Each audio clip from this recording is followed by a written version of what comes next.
মুস্তাফিজুর রহমানের পর এবার লঙ্কান প্রিমিয়ার লিগ খেলবেন তাসকিন আহমেদও।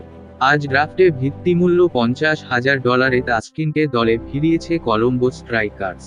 এর আগে গতকাল মুস্তাফিজকে সরাসরি চুক্তিতে দলে নিয়েছে এলপিএলের দল ডাম্বুলা থান্ডার্স। গতকাল এলপিএলে সরাসরি চুক্তি এবং ধরে রাখা খেলোয়াড়দের তালিকা প্রকাশ করেছে শ্রীলঙ্কা ক্রিকেট বোর্ড। তাসকিন আজ দল পেলেও ড্রাফট থেকে দল পাননি বাংলাদেশের মুশফিকুর রহিম, লিটন দাস, তাওহিদ হৃদয় ও নাজমুল হোসেন শান্ত।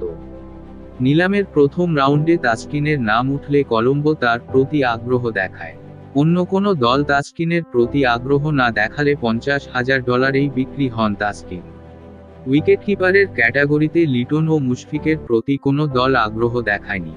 লিটনের ভিত্তিমূল্য ছিল $30,000 আর মুশফিকের $50,000।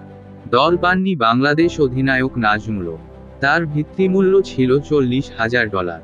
গত মৌসুমে ভালো পারফরমেন্স করেও এই মৌসুমের প্রথম ডাকে দল পাননি হৃদয়।